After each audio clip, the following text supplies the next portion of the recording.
Hello everyone, it's Jordan reporting for NicheSportz. This time with this round's Super League preview. Unfortunately, I'm on my own this week. No Dan Kelly with me. Last week's round of Super League was absolutely fantastic. Lots of action, lots of thrills, lots of entertainment in Rivals round. Ultimately, what we wanted to see. A few close games in there, a brilliant round of action. And this round could be just the same. We've had one game already this evening. It was Salford Red Devils versus the Castleford Tigers.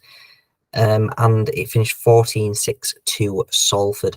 A very close and tight game. Lots of errors, which neither side really wanted. Castleford, obviously known for their errors this season, averaging 13 a game. And you do struggle to be competitive in any good level of game when you're making that many mistakes. So disappointing for that trend to continue for Castleford. Salford joining it, and that's not really what we're used to from a good side under Paul Rowley. But they did enough this evening to get the win. The tries coming from Brodie Croft and Shane Wright. A penalty from Mark Sneed in the late stages of the game just pushed it beyond Castleford's reach. Castleford scoring after only 3 minutes with Greg Eden. It looked like it could have been a positive result for them. And to be honest, they were in the game for the majority of the game.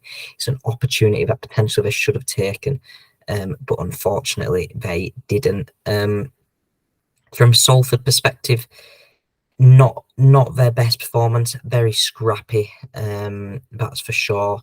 But they did enough to get the win, and that's the sort of result we're going to be needing to pull out of the bag consistently, week in, week out, to really advance beyond just that playoff side that have started to establish themselves into.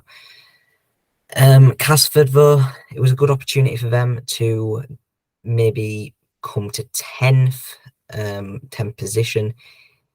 Sorry, not come to 10th position, they're already there, but really cement themselves in that 10th position, go back-to-back wins after obviously beating Wakefield last week. They do stay 10th, but it was a much improved performance from them.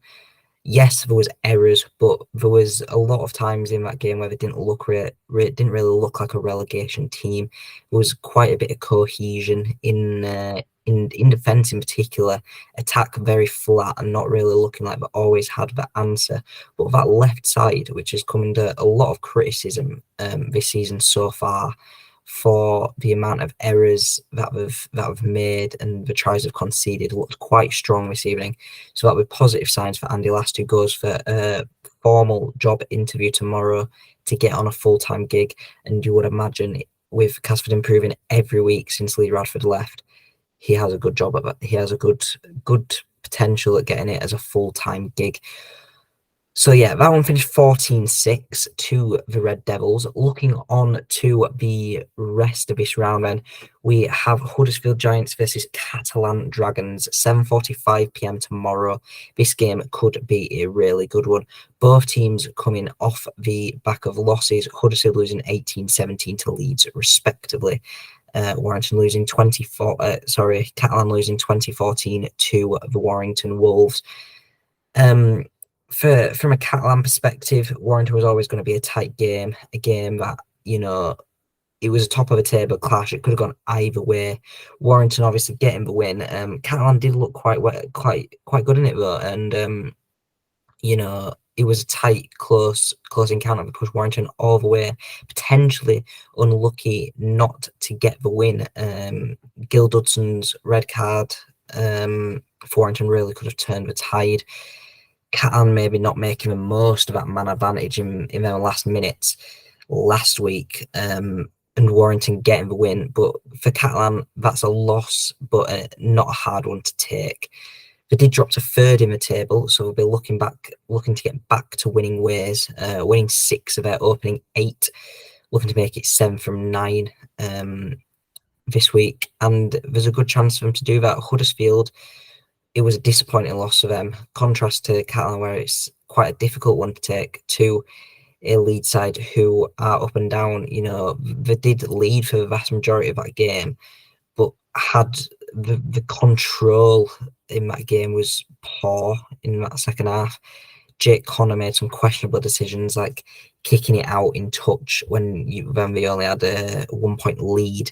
And you think, why is he doing that? You've got to be putting pressure on a side, and Huddersfield really struggled to do that. And I said it in the review that struggling to close out them games and have a remarkable ability to lose the tight games, which is not something you want to be seeing from a side, and it's not really what we're used to seeing from an Ian Watson side. So I'd expect that to quickly get patched up and changed, but it could cost them again on Friday night. As a result, I'm gonna say that Catalan will pick up the win here by 10 points. Looking on to the next game tomorrow night or Friday night, depending on when you see this, we've got Leeds Rhinos versus Hull FC. Two sides with very contrasting fortunes since the two sides last met. Obviously meeting in round 2 in February. Hull FC coming out victors 22-18 in that one. It's going to be a very, very different game this time round. Hull FC not winning a game since then and looking very poor. The derby was a terrible performance from Hull FC. No sort of intensity, attack or defence. And that's something that was very disappointing to see. Tony Smith very disappointed by it. Brought the team for extra training on Easter Sunday. And I think it'd be fair to say that they need it. Leeds, on the other hand, coming off the back of that impressive victory over Huddersfield, as I just said, maybe potentially got a bit lucky with Huddersfield's poor game management, but take nothing away from Leeds from being 12-0 down after about 15 minutes, I believe it was, to come back and win that game against a good Huddersfield side. A lot of praise needs to be given to Leeds. Morgan Gannon returning for Leeds as well, not played since round 2 due to injury. That's a big player to welcome back for Leeds. Expect to see him involved in some way, I would imagine off a bench due to his quite significant injury layoff. For Hull, they're going to be without Jake Clifford tomorrow, a big loss for them. A player who has really been pulling the strings for them and has been crucial in their attack, really, and in the style and the way that they've tried to play. Also going to be without Kane Evans, who's banned this week, and I think most Hull FC fans will be happy about that. That probably based off his performance at the start of the season doesn't really hinder Hull. To be honest, arguably improves the team. But there is a suggestion he might not have even been picked anyway based off his performance last week. And then Michele Velikicipani is also banned, but Cameron Scott will return for the Black and Whites. A bit interesting to see what he can do. However, based off everything we've seen up to this point, I'm going to say Leeds by 12 tomorrow. Then we've got the big one, Warrington Wolves versus the Wigan Warriors. Warrington Wolves obviously yet to lose, 8 games unbeaten, coming off a 2014 win over the Catalan Dragons last Saturday evening. And it was an impressive performance from them, obviously impressive from Catalan as well, so quite impressive to get the result over the line, closing out the game and getting that late try with while being one man down, obviously, due to Gil Dudden's red card. A very, very impressive performance from them, and something that we've seen throughout the season. But arguably, more praise should be given to last Saturday's performance, as it was a top of the table clash, a really big game. And Warrington did manage to get it across the line, and obviously they're now 4 points clear at the top. Wigan, they're now in second, so it's 2 top of the table clashes in a row for Warrington. Wigan coming off the back of a 14-6 win over St Helens on Easter Friday, Good Friday, I should say. And that was a very impressive performance from them as well. Liam Marshall in particular looking very good last Friday. And they were just better than the Saints side all round. Saints obviously not at their best, and that is something that should be taken into account, but Wigan will be very impressed with that performance, and they did look like a champion side. Many saying this game could go down to the wire, and I wouldn't be surprised if it does. Warrington, obviously without Gil Dudson. Wigan without Mike Cooper this week after picking up a long injury due to the Morgan Knowles hit drop tackle on Good Friday. And it'll be interesting to see if that costs them in any way. Warrington, I doubt we'll feel the effects of Gil Dudson's loss too much. We've still got a strong team, and so do Wigan. So with all that taken into account, I'm going to go Warrington by 6. I think they'll just continue their winning form at the start of this season, but Wigan will test them. I think it's going to be a close and tight game. This could be the toughest test Warrington have faced yet. Then we have Hull Kingston Rovers versus St Helens. Hull KR coming off a massive, huge 40-0 victory over Hull FC last Friday. Hull FC not at their best, but Hull KR really pulling the strings for a full 80 minutes and testing them throughout the game. Mikey Lewis and Jordan Abdul destroying Hull FC, as they've done to most teams this season. And it's a very good and balanced side, both in attack and defence. They look assured in every aspect of their game, really. So I would expect that to continue. We're looking to St Helens as well. They've obviously not been at their best so far under Paul Wellens. The bit of fatigue potentially, and just the performances have decreased, it's fair to say, since the World Club Challenge. But St Helens, this is a game we've got to be winning, as much as they've not been at their best, and that's probably due to the high standards that have set themselves in the past. They are still winning games, and St Helens will still cause a threat here.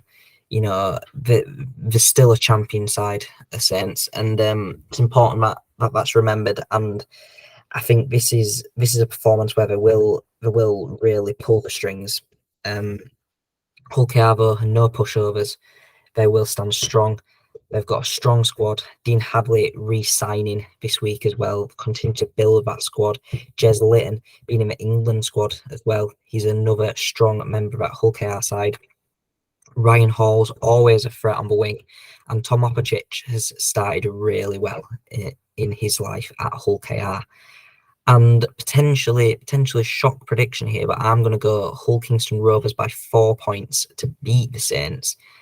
And it'd be a very tight and interesting game. Are Saints still a champion side? I think they are, but if they really want to go and make it 5 in a row, these are the games they need to be winning and need to be closing down that gap to first. Obviously sat in 6th place now, dropping from 5th tonight after Salford's victory. They really do need to be picking up the wins in games like this. Then we have the final game of the round, I believe. I don't think I'm missing any. I'll just have a quick check. No, yeah, that is the final game of the round. We have Wakefield Trinity versus the Lee Leopards. Wakefield Trinity then have obviously had a very, very poor start to the season, yet to pick up a victory, but they haven't looked.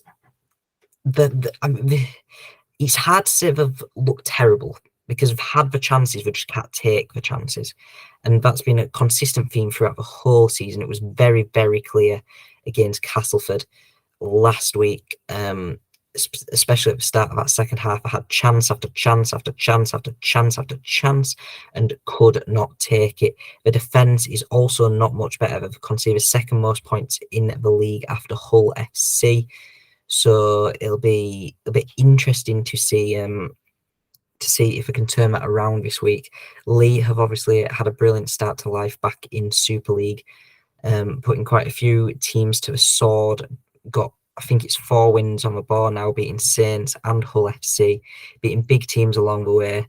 It'll be interesting to see if they can continue that. You would imagine that Lee should be able to continue that in a game against Wakefield. Obviously, 2 teams with very different seasons so far. Lee looking strong, Wakefield less so. With Edwin Nipape's return, Lee have also only got stronger. They're coming off the back of a narrow loss to Salford last week, but a much improved performance from when they played Salford at the start of the season.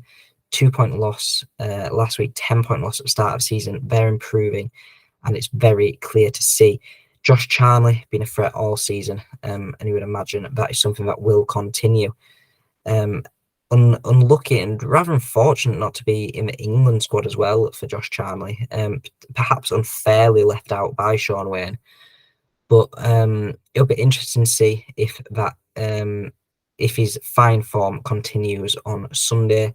Wakefield, well, they're desperate to get that first win on the board. Absolutely dejected. You can tell there's a lack of confidence in that squad. And no one's really playing for each other. The defence, there's no structure. The attack, they get in the positions, but again, no structure when they get down there. No finishing product. However, they have pushed teams close before this season. Looking at Salford when we went to Golden Point in a few games ago, finished 14-13 Salford there, unlucky not to get the win.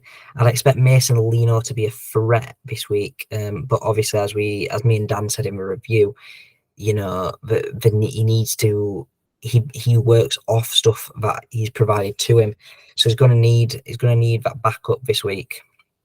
But I would expect a strong performance from Wakefield compared to their previous performances. Lee will continue their fine form, and I do predict them to get the win. I'm going to say Lee by 6. I'm going to say a very, very tight game, which I'm sure Wakefield fans will be happy to see. And I think this is a game that Wakefield could pick up a shock victory in. So yeah, I'm gonna say Lee by 6 in that one. Edwin Ipape to have a really strong performance is my prediction as well. And he and the few key men for Lee will be the edge that gets him over the line in that one. But there we go then. That is this round's Super League action, all previewed. Thank you for joining me. I will be at Hull FC versus Leeds Rhinos tomorrow night. Be getting some action and content from that. Be there for the reserves game. Doing some fan interviews as well. If you see me, come over and say hello, do an interview, or just have a chat about rugby. That is fine. But yeah, thank you for watching, and enjoy the rest of your day. Cheers, bye.